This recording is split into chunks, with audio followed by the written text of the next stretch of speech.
So cybersecurity awareness is one of those things that is getting, I'm going to say, more attention. Whether or not it's the right attention or not, um, we can leave open for debate. But it is getting more attention to the point that people realized for a very long time that, you know, your annual cybersecurity awareness training was nothing more than a paperwork drill where you looked at the PowerPoint. Some people didn't even look at the PowerPoint. They just go to the last slide of the PowerPoint where the certificate is, you sign it, send it back to the security manager. Where now it is starting to be realized, recognized, and required that not only are you providing cybersecurity awareness training, but some measure of understanding that what you provided in your training was understood by the end user, right? And that can be done in a variety of ways, right? It can be done either through direct testing, right? You know, here, look at this PowerPoint. Here are some questions to answer. Or at smaller kind of, you know, at the, you know, unit level, if you will, where you have, you know, kind of unit directors or you know, branch directors, whatever you might call them, do randomized sit downs with people in their organization. Typically, you know, I try to install a method of both, right?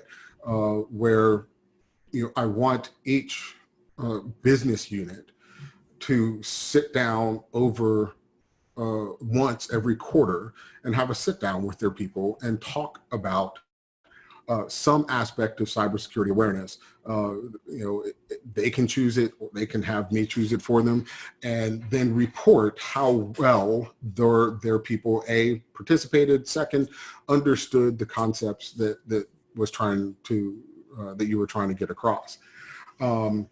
It's not good enough anymore to just provide the training. You have to make sure that the training was received and understood, right? We talked about number of cybersecurity incidents reported. Again, this is, you know, going to be wide and varied, depending on the maturity level of your organization. How mature your cybersecurity program is going to directly correlate to how well your organization recognizes what an incident is, which means you have to do some heavy lifting up front. You have to first define for them, you know, what is a reportable incident, you know, and do it in such a way that you capture their attention, and that can be very difficult, especially when dealing with policy and, you know, standards and procedures. People have a tendency to use way too many words to get their point across, and users don't want to read a novel just to figure out what a reportable incident is. So figuring out what's right for your organization to define what a reportable incident is versus just an incident, right? You have to give them something to compare it to, and then continue and then test them over time, right? Making sure that they understand what a reportable incident is.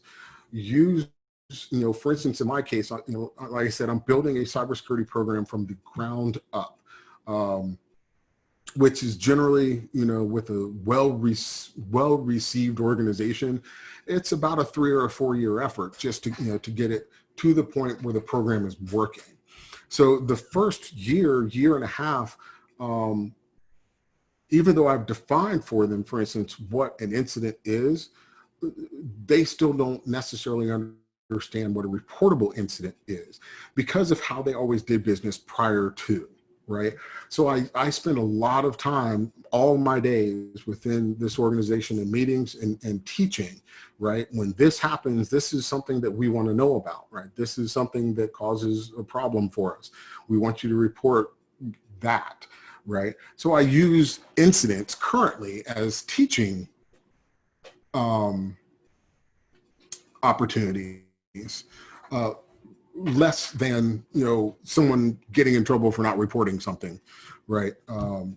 Because they just don't know what they don't know yet. Now, 3 years down the road, after we've had time to let the program, kind of bake in, then, right, we'll start collecting a different metric, not only about incidents reported, but how accurate the report was. Did they capture the information that we asked them to capture prior to IT getting there? Did they do the right actions, right? Did they turn off the computer or did they unplug the computer from the network? Were they there at the computer when the IT person arrived to help and triage it, or did they leave the computer unattended, right? So we're not to that point yet in the program, but over time, that will be a metric that we add when we're trying to identify how well our incident response plans and procedures are actually being understood. So all of this and all these different metric points, where do I get them? Why do I need this? Should I use that? What do I do with this? At the end of the day, they're numbers, right? They're all quantified numbers. Now, I don't give very many absolutes, but I'm going to give you 2 basic absolutes. You cannot have a reliable assessment that is purely quantitative in nature, right? So that's your first absolute. You cannot have a reliable assessment that is purely quantitative in nature. Your second absolute is you cannot have a reliable assessment that is purely qualitative in nature. So we spend a lot of time discussing quantitative numbers. So now we'll spend a little bit of time with qualitative. All qualitative is, it's how you feel. It's a warm fuzzy. It's what I think. It's not grounded in anyone's reality but mine. This is where you get these words like likelihood and probabilities.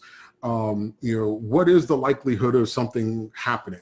Well, if I've worked in an organization prior, that this happened all the time, I would adjudicate that the likelihood is high, versus another person coming from a different organization where this particular whatever we're talking about didn't happen very often.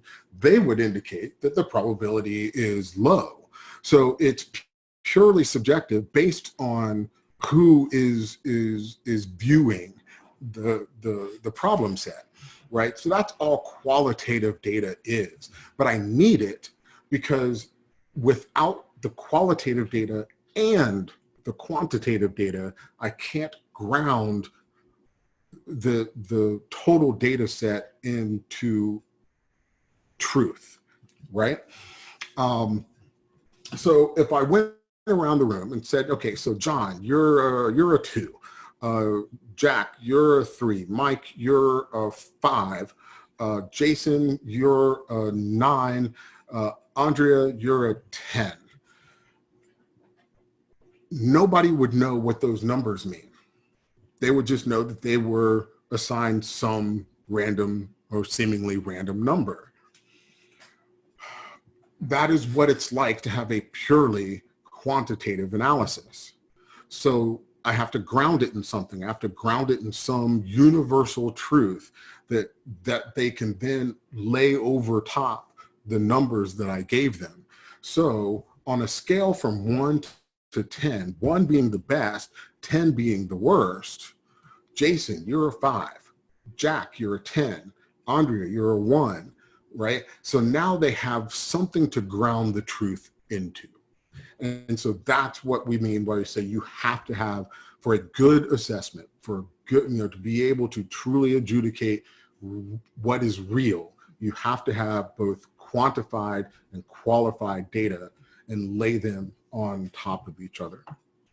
So what I want to do is I want to show you quickly one of the methods that that I use in all of my organizations. I've used it for several years now.